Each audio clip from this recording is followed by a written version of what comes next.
Ce qui effectivement nous intéresse, c'est d'une certaine manière toutes les formes d'émergence de ce qu'on pourrait nommer une conflictualité démocratique aujourd'hui, et que cette conflictualité démocratique, elle se traduit notamment dans les différentes luttes que l'on peut voir émerger de plus en plus fréquemment, et que ces luttes sont aussi portées et consolidées par ce que l'on a nommé les contre-projets, qui peut-être même ouvre aussi, ça a fait l'occasion, de différents échanges précédents, sur peut-être même une forme de contre-culture qui est en train de se constituer, de se consolider, de se structurer, notamment au travers des luttes avec les contre-projets. Et donc, ce qui nous intéresse dans cette première session, eh bien, c'est de voir dans quelle mesure, justement, cette conflictualité démocratique interroge la démocratie participative, et avec une petite lecture rétrospective que va nous faire Nicolas, et qui a fait l'objet de son livre, et de comprendre au travers du témoignage donc, de Gérard Blanc, je vous présenterai rapidement tous les deux, eh bien, comment, avec une expérience de lutte et d'élaboration d'un contre-projet, on peut à un moment donné ouvrir aussi un peu ce champ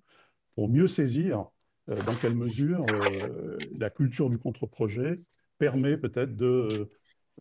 poser des formes de débats contradictoires, de modifier des arbitrages,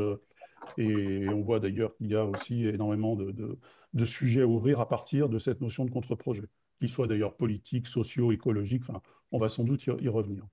Donc, nos deux invités, Gérard Blanc, je vais vous tutoyer, hein, puisqu'on se connaît un peu. Oui. Tu es donc un ancien élu d'une commune qui se nomme la Ravoie, qui est installée dans le bassin chambérien. Tu étais aussi un élu très impliqué depuis très longtemps, mais tu nous expliqueras peut-être aussi ton histoire même de la lutte et ton militantisme, très impliqué dans les politiques de l'agglomération chambérienne, dont la Ravoire fait partie, évidemment. Mais tu es aussi un militant, on pourrait dire, de la cause citoyenne, et avec une volonté farouche, justement, de mobiliser à la fois les habitants, les usagers, les citoyens, les citoyennes, dans l'élaboration de projets d'aménagement et de cette manière de penser le devenir d'un territoire ou une commune. Et donc, ce qui nous intéresse évidemment ce soir, c'est que tu as aussi un rôle très important dans un collectif qui s'est monté il y a quelques années déjà, qui se nomme Pour un projet agricole à Technolac, et que cette expérience de lutte, euh, consolidée avec ce contre-projet que vous avez proposé, va nous permettre de mieux comprendre, au travers de ce que tu as vécu, de ta propre d'ailleurs lecture, analyse de l'interpellation posée par Nicolas, qui est pour en finir avec la démocratie participative. Et Nicolas, toi, tu es donc chercheur en sciences politiques, tu es aussi consultant en stratégie territoriale, mais tu es fondateur avec donc Manon Loisel, de l'agence Partie Prenante, et vous accompagnez les collectivités depuis déjà de nombreuses années, notamment sur tout ce qui relève des transformations de l'action publique, de l'action politique, et on voit qu'au travers de cette expérience, vous avez sans doute eu le besoin d'écrire cet ouvrage, considérant peut-être que vous étiez alors soit un peu désabusé, soit, et tu nous expliqueras un peu d'ailleurs comment vous avez cheminé intellectuellement dans la constitution de ce bouquin, puisque finalement, je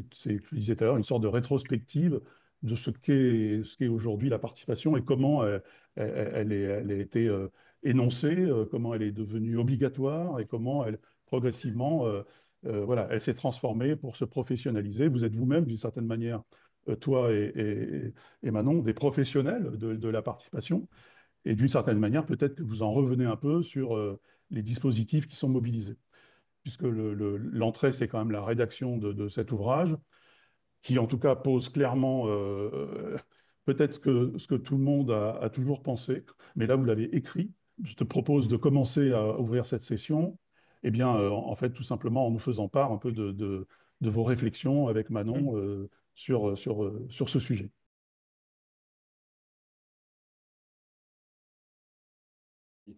Peut-être commencer par dissiper un petit malentendu induit par le titre qu'on a choisi, mais de vous dire que finalement, c'est pas un livre sur la démocratie participative. En tout cas, nous, notre sujet, notre préoccupation, c'est plutôt la crise démocratique dans son ensemble. On propose dans le livre le terme de démo-anxiété que nous, on ressent fortement comme parallèle avec l'éco-anxiété. Et ce qu'on a essayé de faire dans ce livre, en repartant effectivement de notre expérience, donc on se présente plutôt comme des praticiens de l'action publique. Et le chemin qu'on a fait avec le livre, c'est de se rendre compte qu'on était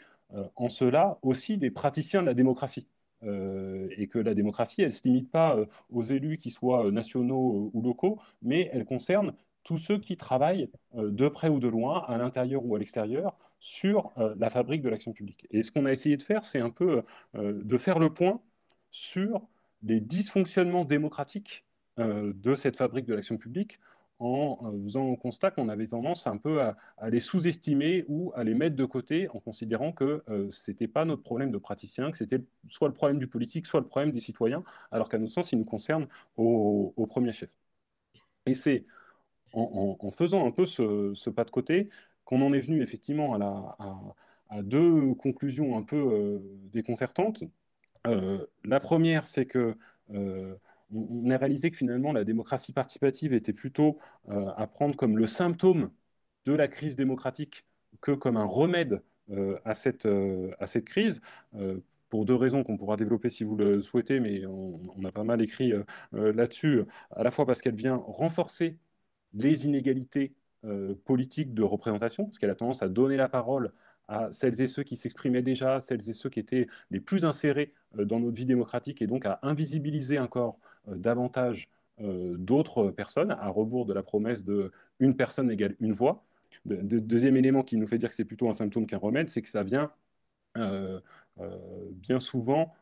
non pas domestiquer le conflit, parce que ça,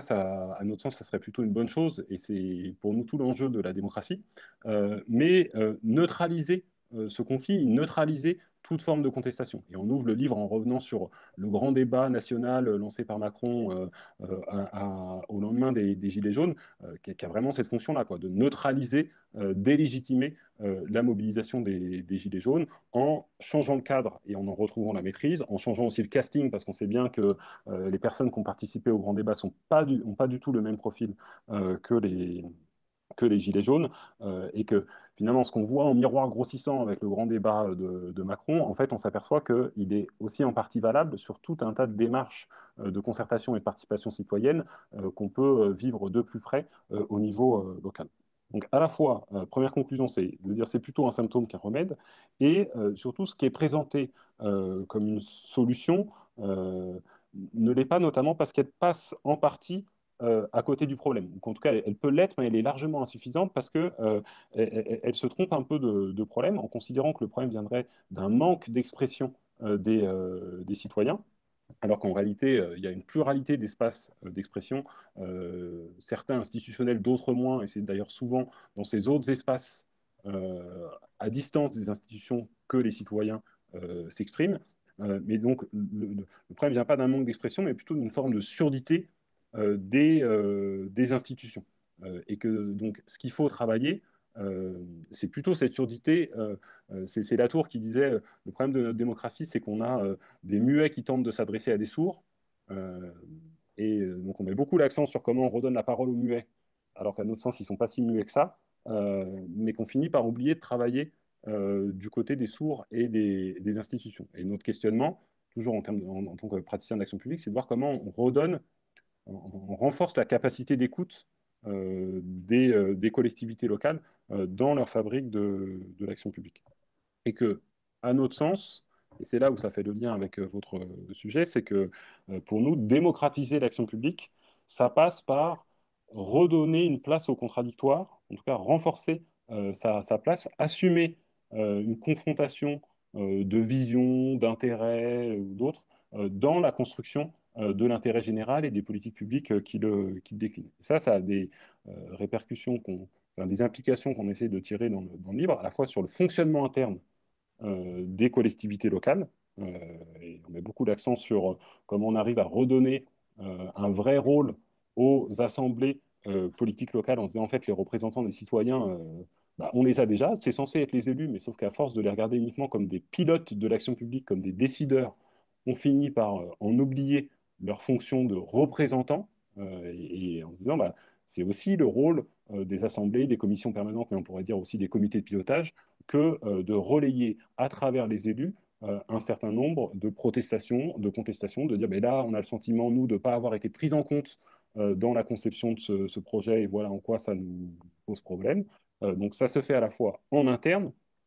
et ça se fait aussi en externe avec la reconnaissance des contre-pouvoirs, ce qui fait le lien avec le contre-projet. Et c'est là où le parcours de Gérard est intéressant. Alors, on se connaît pas, mais de ce que je comprends, vous avez été à la fois élu et militant, ce qui montre que cette frontière entre l'interne et l'externe, en fait,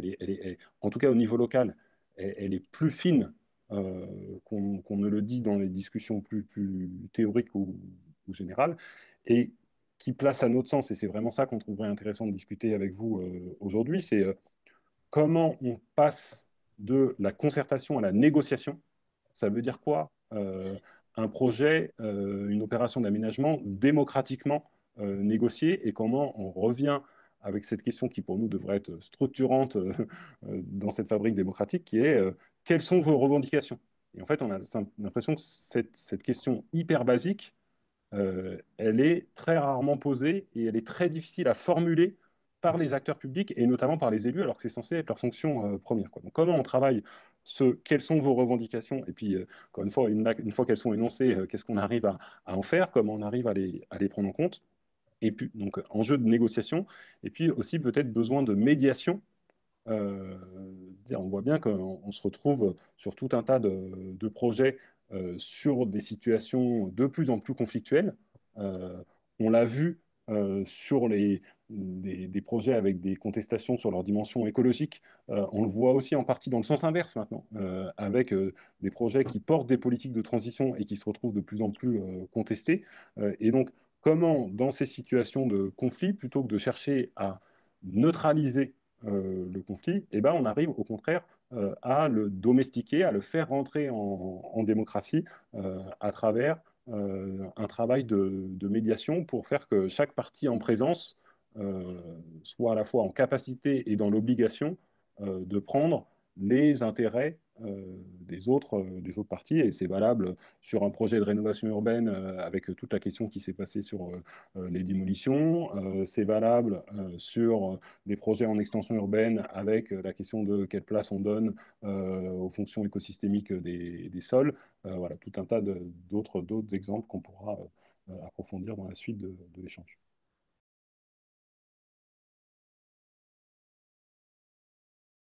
Je réinsiste juste sur cette idée de ma double expérience, je dirais, depuis le début d'élu et de militant que je revendique. Je me reconnais assez dans cette formule un pied dedans, 1000 pieds dehors. Et je crois que c'est un peu au cœur aussi d'une des questions aujourd'hui de ce débat, qui est aussi le rôle de l'élu. Euh, Depuis que j'ai été élu, je me suis toujours senti un petit peu je dirais, un peu sur un fil tout le temps, parce que les habitudes et les institutions et notre cadre d'élus nous fait tout puissants décideurs, je dirais, au nom théoriquement de l'intérêt général et au nom de l'ensemble de nos concitoyens. Et moi, je me vois plus et je pense plus qu'il faudrait qu'on arrive plutôt à faire évoluer les fonctions d'élus, que ce soit d'ailleurs au niveau local comme à un niveau supérieur, plutôt comme des organisateurs de débats, des facilitateurs d'expression, ce qui veut dire ne pas fuir, mais au contraire provoquer le conflit dans des cadres évidemment qui permettent que ce conflit soit fécond. Et in fine, je dirais qu'on soit juste un petit peu le porte-plume de la prise de décision, puisqu'on est encore dans une démocratie représentative, mais qu'on est surtout veillé à ce qu'il y ait un débat qui puisse associer un maximum d'acteurs, en priorité, mais pas que les acteurs directement concernés, mais quand c'est des projets qui sont d'intérêt général, ça veut dire que tout le monde est concerné, citoyens français ou non français, qui résident sur nos territoires. Donc, effectivement, mes deux engagements politiques, maintenant que je suis plus élu, j'ai toujours été militant de l'écologie politique, ça ne m'a pas quitté, mais mes deux derniers engagements, c'est dans un mouvement citoyen, qui est le mouvement citoyen de Grand Chambéry, qui, comme on a vu émerger un peu partout en France, avant les élections, notamment les dernières élections de 2020, essaye aussi là de défricher un autre chemin pour permettre à un plus grand nombre de citoyens d'accéder à la gestion des choses publiques, essayer de renouveler un peu nos classes politiques et renouveler aussi les pratiques d'organisation, les pratiques d'organisation de débats, de prise de décision.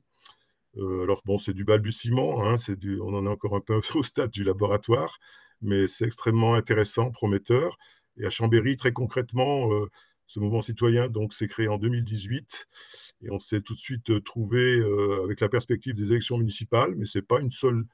la seule raison d'être des mouvements citoyens, c'est de participer aux élections, hein. C'est aussi de faire un peu de l'éducation populaire et essayer d'apporter un peu d'autres modes de fonctionnement dans la société localement.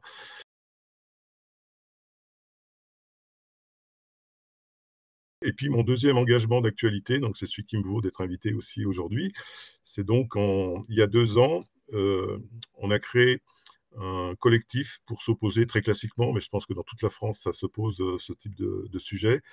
un problème d'urbanisation de zones agricoles. Là, en l'occurrence, c'est sur 21 hectares qui sont parmi les meilleures terres agricoles de Savoie. Et on a un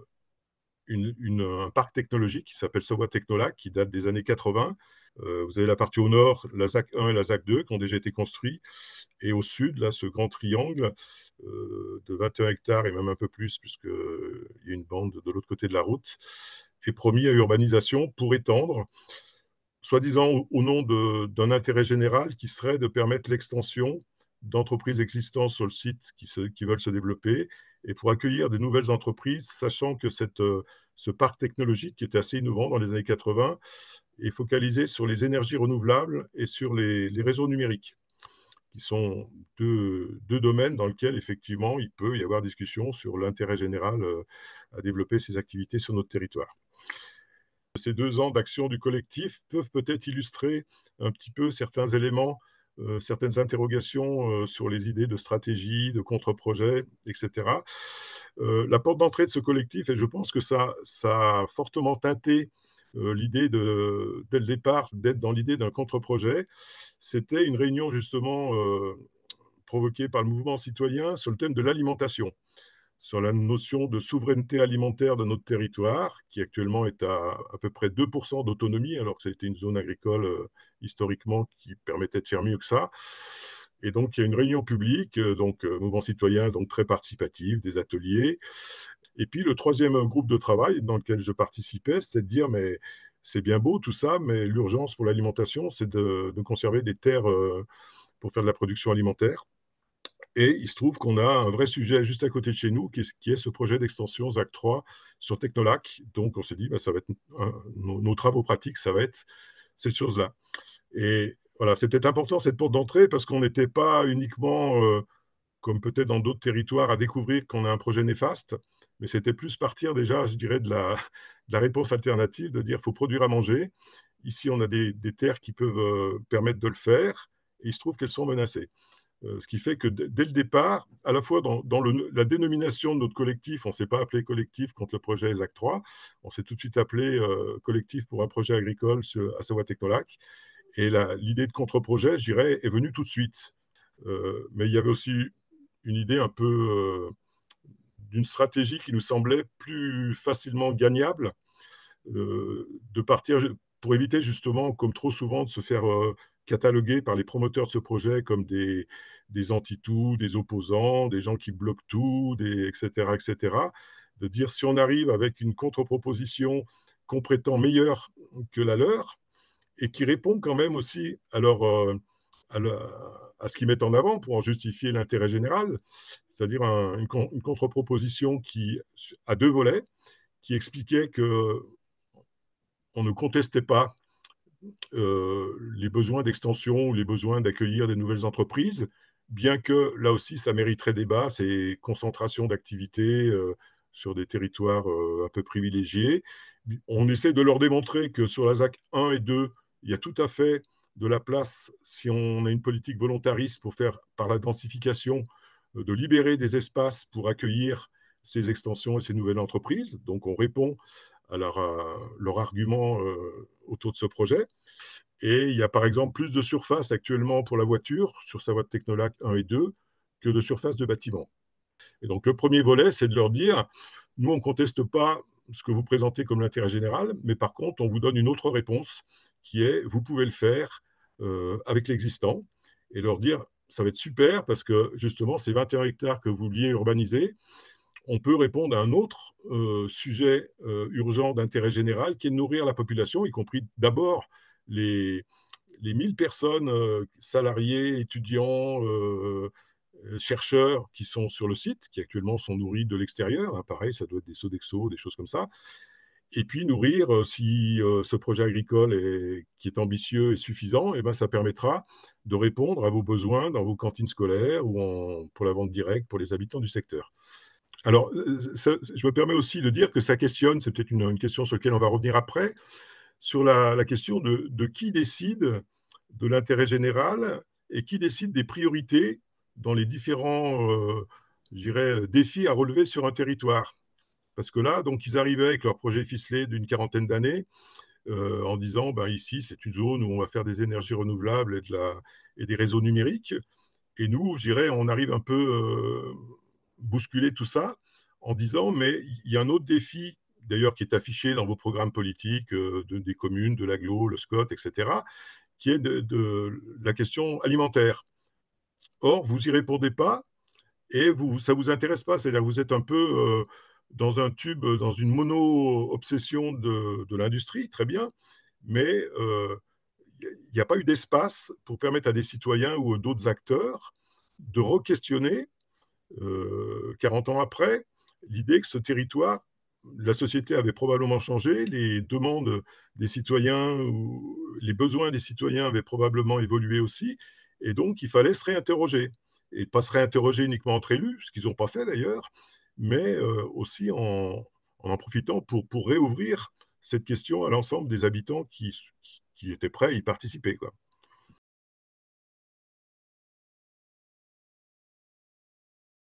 On n'a pas gagné encore. Hein. Donc, au bout de 2 ans, on en est au stade où on sort d'une enquête publique pour justement qui est censée vérifier l'utilité publique du projet, sur lequel on a réussi quand même comme souvent, c'est une enquête qui a eu lieu en plein début d'été, là, entre mi-juillet et mi-août, donc c'était pas très favorable pour mobiliser les citoyens.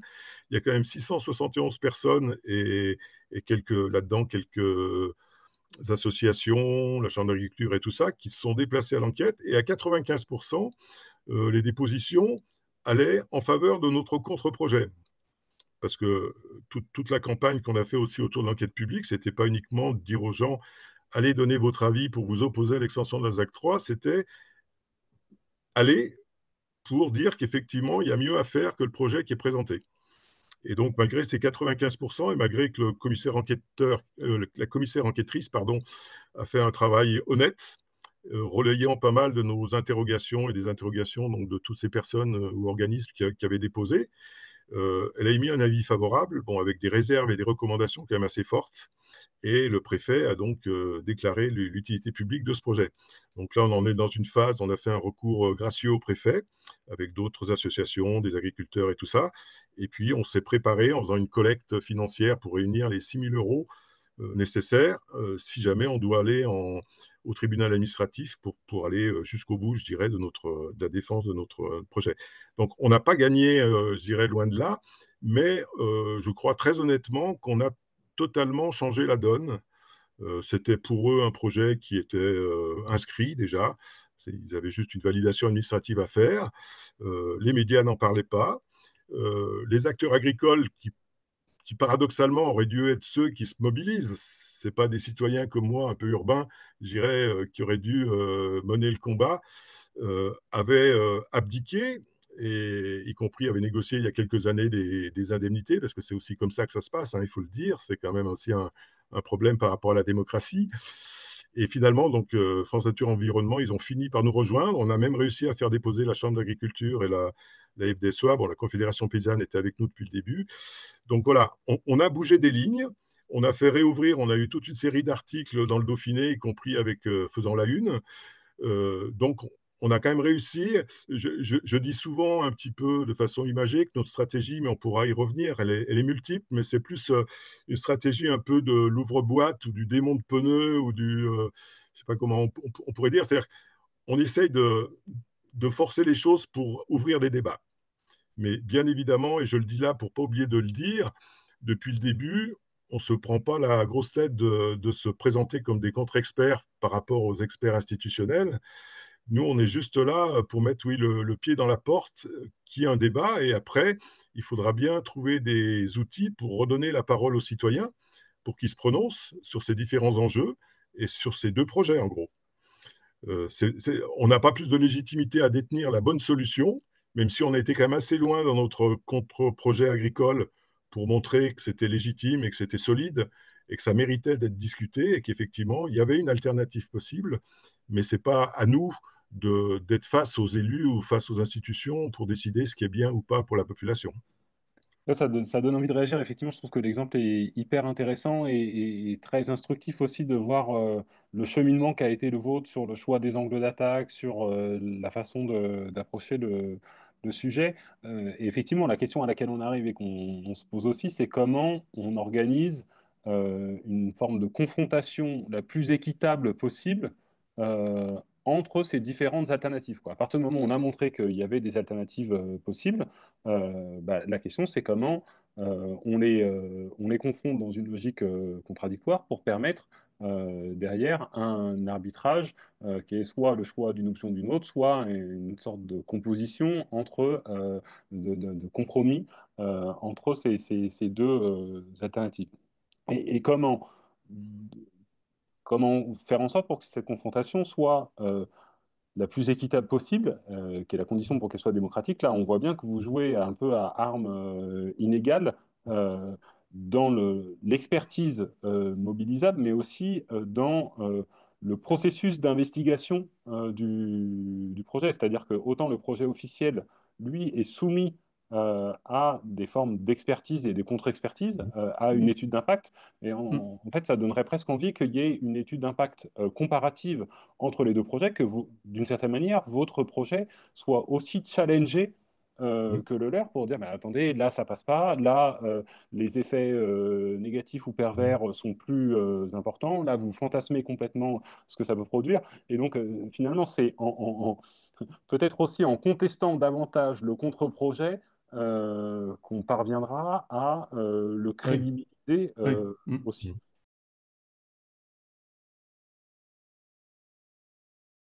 Nous, le seul débouché qu'on propose dans nos documents, dans nos rencontres avec les élus, dans la presse, c'est une convention citoyenne locale. Il y a peut-être mieux, il y a peut-être à innover, mais ça nous semblait, vu le sujet en plus, l'alimentation, qui nous semble un sujet vraiment universel, c'est un besoin de l'ensemble de la population du territoire. On peut prendre le temps, nous on proposait un gel du projet sur une durée un an et demi, et l'organisation un peu modèle réduit, je dirais, de ce qui s'est fait sur la Convention citoyenne pour le climat, un tirage au sort, des experts, donc des gens de tous côtés qui viennent, je dirais, donner des informations aux gens qui ont été tirés au sort, et puis après, on leur laisse un temps suffisant avec l'accompagnement qu'il faut pour qu'on voie un peu s'il y a des tendances qui sortent de là. Et après, alors évidemment, il faudrait, pour ne pas reproduire les déconvenus de la Convention citoyenne nationale, il faudrait dès le départ que les élus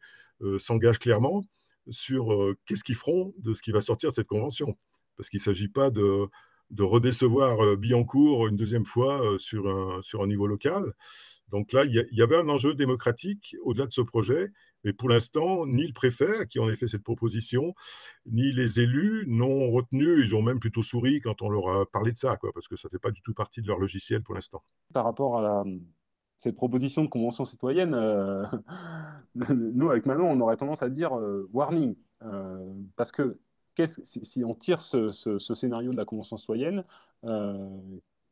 qu'est-ce qui est le plus probable? Le plus probable, c'est que, en fait, on cherche à éviter la confrontation par incapacité à accueillir cette conflictualité, à la fois en dézoomant et en repartant d'une page blanche, en disant, bah oui, vous avez raison,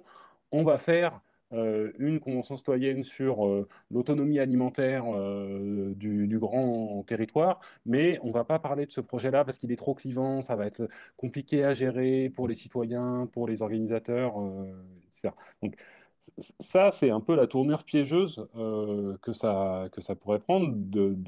encore une fois, d'évacuer l'opposition ou les alternatives qu'il peut y avoir sur ce projet. Et c'est plus, moi, l'image qui me vient en tête, au-delà de celle d'études d'impact comparatives sur un registre plus expert, c'est presque davantage la logique commission d'enquête qui pourrait être mixte et paritaire entre élus des territoires, parties prenantes du projet et puis citoyens tirés au sort qui viendraient apporter un autre regard, mais pour investiguer davantage les deux options qui sont proposées et faire euh, là-dessus un rapport ou un résultat qui soit plus réciproque dans son approche que le travail fait par le commissaire enquêteur. Et le dernier truc, c'est que, en fait, ce débat, enfin, cette ouverture du débat aux citoyens n'a de sens que si euh, les espaces décisionnels, et notamment des collectivités locales, sont prêts à avoir ce débat. Et à notre sens, en fait, le seul moyen de savoir, c'est d'initier ce débat-là et de se dire, ça n'aura pas de sens d'ouvrir le débat plus largement quand on n'en aura pas vu les prémices Mhm. en conseil municipal, en copil sur ce projet, parce qu'on pourra faire parler les citoyens autant qu'on veut si on n'a pas créé les conditions d'écoute et de prise en compte de ce que pourrait amener ce débat. Là-dessus, on perd un peu notre temps, quoi.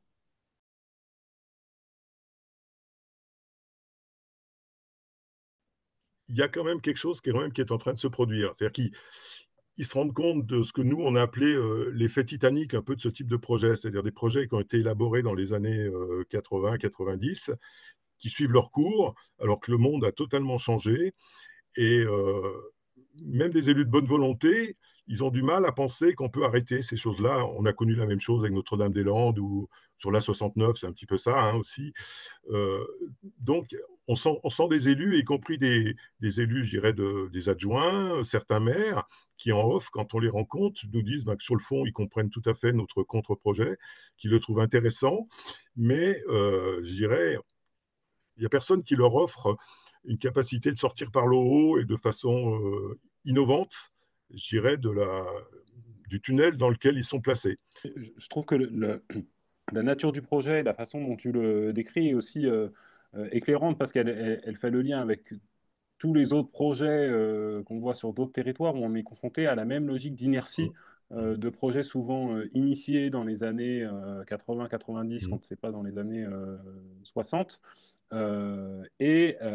une difficulté à les faire bifurquer alors même qu'ils correspondent à ce que Monin Landivar appelle des futurs déjà obsolètes, quoi. Et c'est de se dire aussi comment, et c'est là où je trouve que ça interpelle notre rôle d'ingénierie publique ou parapublique, de donner à voir ces futurs déjà obsolètes, d'objectiver en quoi ils correspondent à une forme d'obsolescence pour derrière être en capacité de réouvrir le jeu. Mais à mon sens, réouvrir le jeu, elle passe plutôt par la construction de coalitions d'acteurs que par la participation un peu tous azimuts. On voit bien dans l'exemple de l'enquête publique que ce qui va susciter l'implication citoyenne, c'est plutôt donner des gages que ce qui a été exprimé a été entendu, y compris du côté du contre-projet. En quoi, par exemple, l'enquête publique a fait évoluer le contre-projet? Ça pourrait être une question intéressante. Comment vous démontrez aussi la capacité d'écoute à ce qui a été donné et à notre sens, ce qui va susciter de l'implication citoyenne, c'est justement d'assumer la confrontation entre différents projets alternatifs et que la force de ces contestations, c'est un moment de pointer les contradictions qu'il y a et de les rendre très concrètes, très tangibles, très compréhensibles y compris par des citoyens non experts du sujet. Et donc que l'ancrage, enfin, que plutôt qu'élargir, ancrer cette question sur un secteur donné, sur un projet donné, je pense que c'est vraiment ce qui fait la force et ce qui permet de montrer que en matière notamment de transition écologique, on sait que les renoncements sont bien souvent plus impactants que les projets qui peuvent être faits. L'autre exemple, c'est celui des haies, de dire bah, il vaut mieux se battre pour maintenir un réseau de haies existantes que de concentrer toutes nos énergies sur une politique volontariste de on va planter tant de kilomètres de haies qui vont mettre des décennies avant d'avoir la même portée écosystémique que toutes celles qu'on sera en train d'arracher dans le même temps, quoi.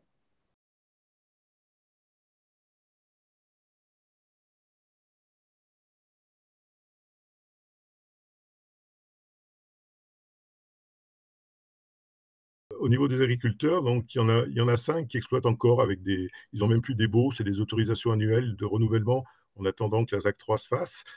Et eux aussi, donc ils sont pas tous propriétaires d'ailleurs, ils avaient baissé les bras. Ils nous ont vu arriver, ce collectif, avec une certaine méfiance, puisqu'on était un peu des écolos bobos de la ville, quoi, évidemment, ce truc classique. On a fait l'effort d'aller les rencontrer. Ça était un peu houleux avec certains. Et puis pour d'autres, ils avaient une curiosité quand même de voir pourquoi on venait les défendre, alors qu'eux-mêmes ne se défendaient pas, en gros, hein, et qu'ils n'étaient pas défendus en plus par leur syndicat et par la Chambre d'agriculture. Donc ça devrait être la mission. Donc ça les a intrigués. Et bon, il y en a un avec qui on n'a pas pu du tout dialoguer. Mais les autres ont été plutôt partants. On les a aidés, y compris à faire des recours, à refaire des courriers au préfet, tout ça, pour qu'ils réaffirment quand même leur envie et leur intérêt à rester ici, parce que pour certains, ça leur prive vraiment d'un certain nombre d'hectares qui sont utiles. Et ça va même maintenant jusqu'à, dans nos recours au préfet, on en a au moins 2 qui s'associent à notre recours. Donc, on a réussi à faire une inversion, un peu une remobilisation. Donc, on avait commencé à travailler, nous, comme s'il n'y avait plus personne. Et puis après, en discutant avec les agriculteurs, ils nous ont dit, mais nous, si vous faites quelque chose, on aimerait bien quand même pouvoir conserver nos terres. On leur dit, bah, c'est tout à fait légitime, hein, vous y êtes, même si... et donc, ils sont presque prêts à rentrer dans une réflexion d'un projet collectif si jamais la ZAC est abandonnée. Je pense qu'on devrait, dans une démocratie qui fonctionnerait bien, justement favoriser cette conflictualité, pour revenir à un des thèmes, et donc donner des moyens, à la fois financiers, techniques, accès à l'information, accès à des compétences, systématiquement à des contre-projets. Alors, il faudra définir peut-être on peut pas le faire sur n'importe quel projet de n'importe quelle échelle et dans n'importe quelle condition, mais en tout cas, vérifier, et assez tôt dans l'avancée du projet officiel, entre guillemets, qu'il n'y a pas des citoyens, des organisations qui peuvent ouvrir d'autres champs de questionnement et faire d'autres types de contre-propositions. Je crois me souvenir, mais je n'ai pas réussi, y compris en interpellant les élus de l'époque. Il y avait une expérimentation, je crois, au Conseil régional Rhône-Alpes, sous la présidence de M. Kéran, du socialiste, là, dans les années 2000, autour de 2000, quoi, justement, d'une ligne budgétaire pour permettre à des contre-projets d'être un petit peu aidés pour réduire un tout petit peu, je dirais, l'inégalité, le combat du pot de terre contre le pot de fer, et avec, je dirais, l'intuition intelligente de dire, mais ça peut peut-être nous permettre d'améliorer ou de bonifier nos projets en dehors de nos propres canaux institutionnels. Moi, ce que je retiens des échanges, c'est aussi de se dire comment on évite que la ligne de clivage soit entre l'institution publique qui porte le projet et un collectif contestataire, mais comment on fait pour que ce clivage, d'une certaine manière, il traverse autant l'institution, que ce soit ses élus ou les services, que la société civile, pour que justement la confrontation puisse avoir lieu. Et en disant là-dessus, on manque moins d'expertise que de pluralité d'expertise. Et c'est Mhm. comment on arrive à ramener soit de la contre-expertise, à minima des contrepoints sur un même sujet, mais encore une fois, ça peut être fait par des acteurs issus de la société civile, mais ça devrait aussi être fait Mhm. en interne à l'administration ou aux porteurs de ces projets-là. D'ailleurs, souvent, c'est le cas, c'est juste que ces éléments sont pas partagés ou sont évacués. En fait, dès que l'arbitrage a été fait, on évacue tout ce qui pourrait aller à l'encontre de cet arbitrage. Et donc, on organise l'impasse dans laquelle on finit par se retrouver quand il y a contestation, quoi. On est frappé de voir l'impossibilité qu'ont un certain nombre de fonctionnaires d'État en local comme en central d'exprimer leurs divergences extrêmement étayées sur ce projet et de contribuer à travailler des alternatives. Non pas pour dire c'est eux qui doivent choisir quel est le projet, mais à minima pour donner aux décideurs, à la représentation nationale et à tous ceux qui le représentent, un peu les tenants et les aboutissants des arbitrages qui sont à faire. L'exemple que j'avais envie de donner pour montrer que parfois ces contrepoints ils peuvent être produits par les acteurs publics eux-mêmes, c'est la consultation urbaine qui a été menée, qui est encore en cours sur le territoire de Grande-Porte-des-Alpes, sur la métropole de Lyon, qui est doublement intéressant, à la fois parce que c'est un territoire enfin, c'est une consultation portée par une métropole écologiste sur les communes de droite de cette métropole, et puis aussi parce que c'est un secteur qui concentre euh, tout l'héritage des politiques d'attractivité menées sur le Grand Lyon depuis 40 ans, voire davantage, avec l'aéroport d'affaires, Eurexpo, une grande zone commerciale. Voilà, et ils ont fait le choix de faire travailler trois équipes d'urbanistes qui chacun apporte des contrepoints pour dire bah, qu'est-ce qui se passe si on artificialise aucun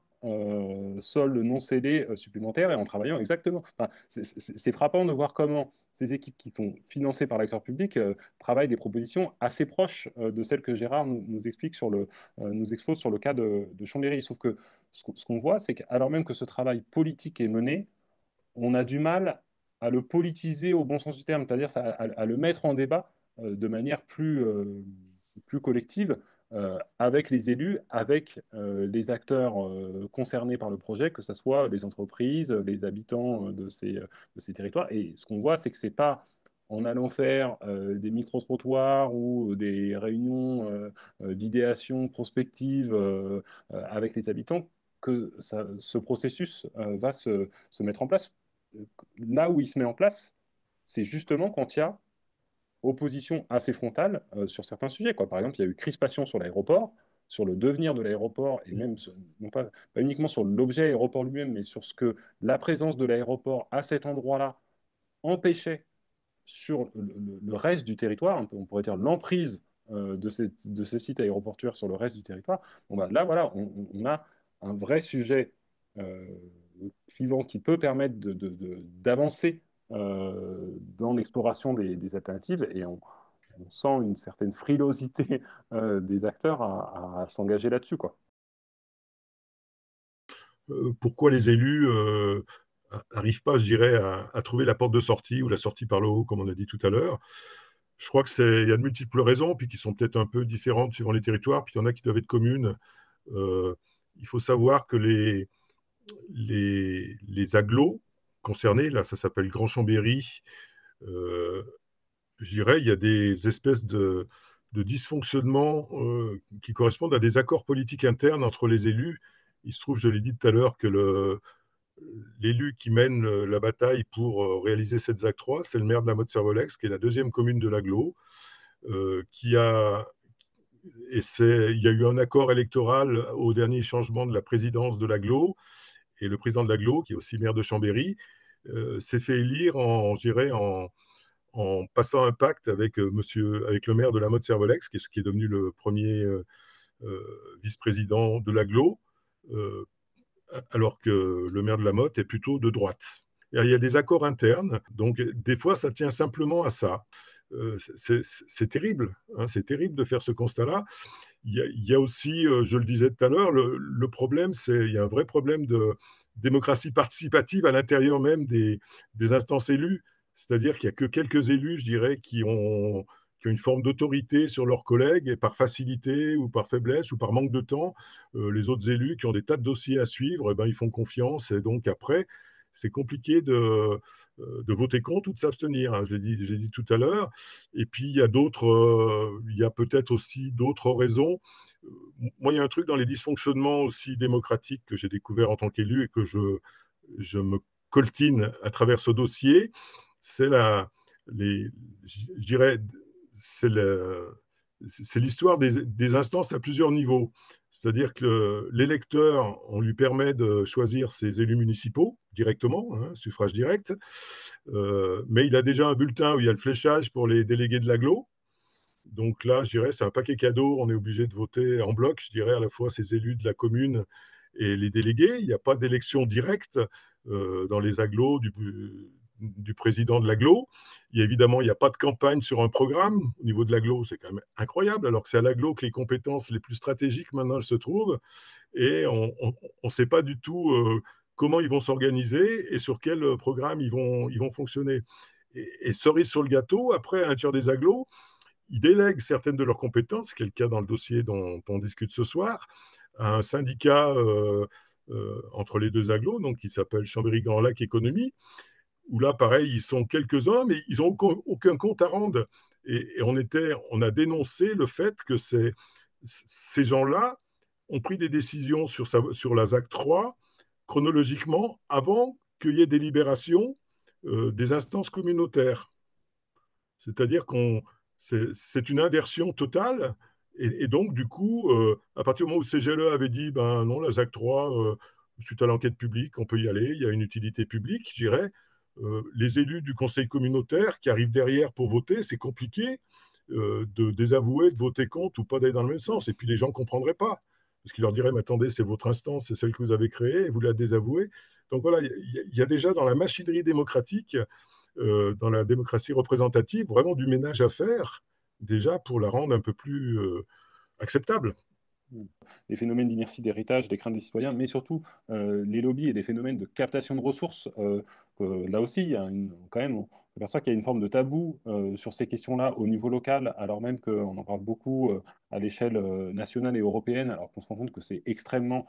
présent. Et c'est aussi en ça qu'on invite un peu à réorienter les combats, quoi. C'est que souvent, la rengaine, elle est de dire il n'y a pas eu assez de concertation, on manque de concertation, et de se battre pour plus de concertation. Et en fait, le problème ne vient pas d'un manque de concertation, le problème vient du fait que ces concertations officielles sont en permanence court-circuitées par des négociations souvent plus confidentielles, voire opaques, qui en réalité sont celles qui déterminent le projet, que ce soit les négociations avec les agriculteurs qui vont céder leur terrain, avec l'entreprise qui va s'implanter, avec l'aménageur qui va viabiliser le terrain. Et c'est ça qu'il faut à la fois rendre visible, soit pour le contester, à minima pour le donner à voir, et que là aussi, qu'il y ait bien qu'un seul et même processus et pas une scène à double fond où on aurait la concertation officielle qui épuise les opposants dans une tentative de participation transparente qui est en permanence neutralisée. Et ça, on le voit sur les projets d'aménagement, on le voit sur la question du partage de la ressource en eau. Pareil, le problème n'est pas l'architecture de la gouvernance des agences de l'eau et la ressource en eau. Le problème est que cette architecture pas inintéressante sur le papier, est en permanence court-circuitée par tout un tas d'autres acteurs, quoi. Et que ça, voilà, il y a un enjeu de donner à voir. Je ne sais pas à Chambéry comment vous l'avez fait, mais ça fait aussi partie du combat. La seule décision qu'on a prise très rapidement en même temps qu'on a fait ce choix de stratégie d'aller sur un contre-projet, c'était de se mettre d'accord, parce qu'évidemment, dans le collectif, il y avait des individus très différents, hein, entre bon, pour symboliser les deux extrêmes, il y a les gens de France Nature Environnement, donc, qui, je l'ai rappelé, en plus étaient très embêtés par rapport à l'argent qu'ils avaient touché des promoteurs du projet il y a quelques années, jusqu'aux copains d'XR, qui eux étaient évidemment tout de suite pour faire des choses un peu plus radicales. On a réussi à se mettre d'accord sur un consensus, ça a pris plusieurs réunions, de dire que notre stratégie, elle était en deux temps. On se donnait un temps jusqu'à l'enquête publique, où on respectait, entre guillemets, les outils de la démocratie, même s'ils sont imparfaits, et puis on ne se faisait aucune illusion sur le résultat même de l'enquête publique, mais on se disait, bon, c'est un bon moment de médiatisation, et puis quand même, on peut établir une forme de rapport de force si on arrive à avoir beaucoup de dépositions. Peut-être justement certains élus un peu sur le fil peuvent basculer de notre côté. Et on a dit par contre, après, si l'enquête d'utilité publique conduit à une utilité publique donnée par le préfet et après nos recours, là, le collectif ne s'interdit plus rien sur les modes d'action. Et on a y compris déjà commencé aussi à panacher dans cette première phase, je dirais, de respect des institutions et des fonctionnements habituels. On a quand même envoyé plusieurs fois des signaux d'alerte aux gens de CGLE, aux promoteurs du projet. Et il y a eu notamment une fois où on ne l'a pas organisé nous, mais on a soutenu et aidé à l'organisation en sous-main les naturalistes des terres à faire une action sur le terrain, donc totalement illégale, de plantation à la fois de haies, de pommes de terre. Ils ont même creusé une mare pour montrer que c'était une zone humide et qu'elle devait le redevenir. Donc là, on a assumé ça. Et une deuxième fois, très dernièrement, après l'enquête publique, il y a eu un acte de vandalisme sur les locaux de CGLE qui sont sur Technolac et sur l'entreprise Attaway, qui était justement un peu l'entreprise qui était mise en avant pour justifier ce projet, où il y a eu des bombages, des collages de serrures et tout ça. Alors évidemment, la presse tout de suite nous a tendu le micro en disant c'est le collectif qui a fait ça. Donc on avait trouvé une position en disant que c'était pas notre méthode jusqu'à maintenant, mais qu'on comprenait tout à fait que des citoyens, devant le déni de l'expression pendant l'enquête publique, j'irais se laisser aller à des actes comme ça. Donc on avait déjà envoyé. Et depuis le début, dans nos rapports dans les réunions avec CGLE et tout ça, on leur dit, on les met en garde, c'est pas un chantage, mais on les met en garde, on leur dit, vous avez eu de la chance pour l'instant d'avoir face à vous un collectif de gens qui arrivent avec des contre-propositions, qui sont prêts à discuter, mais ne vous faites pas d'illusions. Si ce procédé-là ne fonctionne pas, vous risquez d'avoir effectivement peut-être une ZAD ou d'avoir des choses un petit peu plus embêtantes à gérer. Donc ne laissez pas passer cette occasion peut-être aussi d'élaborer des choses dans un cadre un peu plus pacifique, entre guillemets. Donc cette tension, on l'a quand même en tête depuis le début, mais on a fait ce choix qui allait avec l'idée du contre-projet quand même, qui est assez cohérente, de dire on fonctionne avec les outils actuels, sauf que on a quand même tenu, alors ça répond peut-être aussi à la question centrale du débat de ce soir, qui est le rapport entre conflictualité démocratique et, et démocratie participative. On a tenu à garder notre liberté sur la temporalité des choses qu'on fait et c'est-à-dire on n'est pas rentré dans le cadre à 100%, mis à part sur l'enquête, parce que là, il y a des procédures qu'on ne pouvait pas contourner, mais on a organisé un rassemblement, pareil, à la limite de la légalité sur le truc, où c'est nous-mêmes qui avons organisé le débat avec les élus, avec M. Berthoud et puis le maire de Bourget qui sont venus, avec notre méthode et tout ça, c'est-à-dire qu'on a bien conscience quand même que la démocratie participative est extrêmement piégeuse si on accepte uniquement que les règles du jeu soient fixées par l'institution. Donc il faut trouver à faire des pas de côté à certains moments pour leur rappeler que notre stratégie, c'est nous qui la décidons, les actions, c'est nous qui les décidons, et la stratégie, c'est nous qui la décidons. C'est pas facile, mais c'est assez essentiel de leur rappeler ça tout le temps, qu'on n'est pas voilà, qu'on n'est pas à leur service, entre guillemets, de leurs outils, même si des fois, leurs outils peuvent nous permettre de dialoguer avec eux. Comme je l'ai dit tout à l'heure, c'était plus, on s'en est plus servi qu'on avait des illusions que ça puisse nous servir à arrêter le projet. Mais par contre, faute de mieux, je dirais, ça a quand même été une occasion pour nous, sur le plan médiatique, sur le plan de la mobilisation de nos réseaux, je dirais, ça nous a aidé à ça. Et ça nous a permis, ça les a obligés à répondre. Et donc, ça nous a permis de récupérer des éléments d'information qu'on n'arrivait pas à avoir directement. L'enquête, ça peut permettre aussi de mettre à jour des éléments que des opposants ou des contestataires, parce que l'une des grosses difficultés, je ne sais pas si on a assez insisté là-dessus, c'est quand même d'avoir accès à l'information. C'est-à-dire qu'on est toujours en retard, nous, quand on veut monter ou contester. Et donc, ça, c'est aussi, dans les modifications à proposer, c'est un truc important. Et puis, ça nous aidait à faire la démonstration qu'on avait une forme de légitimité ou de représentativité quand même, qu'on n'était pas uniquement des individus isolés, qu'on était plus nombreux que ce qu'on apparaît quand on fait des rassemblements ou des choses comme ça, qu'il y avait une vraie attente et un vrai renversement pas dans l'opinion publique, dans ceux qui se sont exprimés, mais quand même 650 personnes qui font l'effort, même si maintenant on peut le faire en ligne, ça facilite un peu les choses, mais donc c'était plus un peu dans le rapport de force que ça nous a donné un petit peu cet élément-là. et y compris quand on rencontrait les élus après, je dirais, certains, c'est un argument qui pouvait nous écouter un petit peu différemment. Petit conseil de lecture sur cette question de l'enquête publique. Je vous ai mis un lien sur le livre de Frédéric Graber, qui est un historien qui a fait une histoire de l'enquête publique et qui montre bien comment cet outil sert en recueillant les protestations à mieux les évacuer et les passer sous silence. Un autre conseil de lecture et qui en fait une très bonne illustration, je vous encourage vraiment à lire la BD Champ de bataille d'Inès Leroux sur le remembrement, et elle revient sur toute l'enquête publique qu'il y a eu et comment un à un ont été évacuées toutes les protestations qui remontaient des paysans qui se retrouvaient expropriés en disant non pertinent, pas assez étayé, euh, comment dire, revendication collective qui ne rentre pas dans le cadre de l'enquête publique, qui est sur une logique individuelle. Enfin, vraiment, ça fait une très bonne illustration de ça. Après, là où je peux porter une réserve, c'est qu'on est aussi dans un contexte où l'outil enquête publique, la CNDP, se retrouve aussi fortement remise en cause. Et donc, il y a un enjeu de ne pas jeter l'eau avec, enfin, pas jeter le bébé avec l'eau du bain en disant la vertu des enquêtes publiques, comme le disait Gérard, c'est quand même à la fois de publiciser le sujet à défaut d'en transformer le projet et de donner une période de temps supplémentaire qui permette une forme de mobilisation moins conflictuelle ou violente. Mais la question, encore une fois, à notre sens, c'est comment on passe de la concertation de type enquête publique à des formes de négociation plus collectives. Nous, on essaye plutôt de déplacer le questionnement des outils vers les finalités. Et parce que ce qu'on constate sur ces sujets de participation citoyenne, et parfois l'échange en est révélateur, c'est qu'on finit par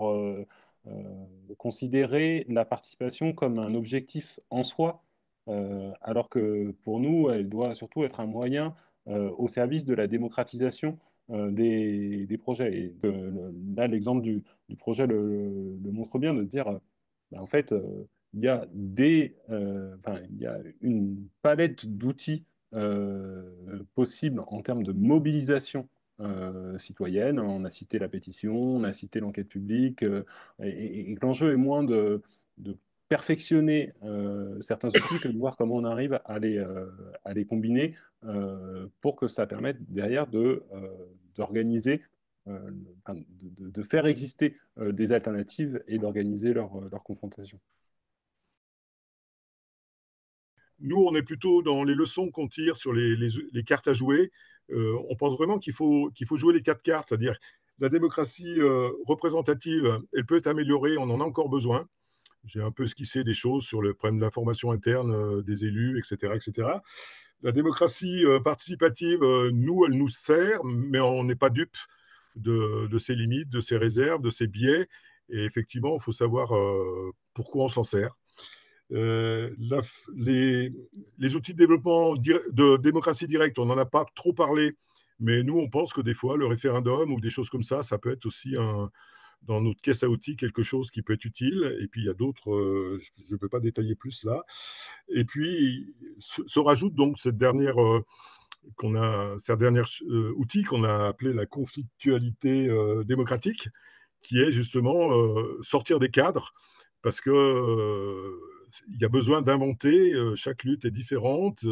Les participants des collectifs sont pas les mêmes, et l'intelligence collective fait que des fois on peut être très bon, et puis on peut mettre faire les pas de côté ou sortir un petit peu des fois de la légalité à partir du moment où c'est légitime. Voilà.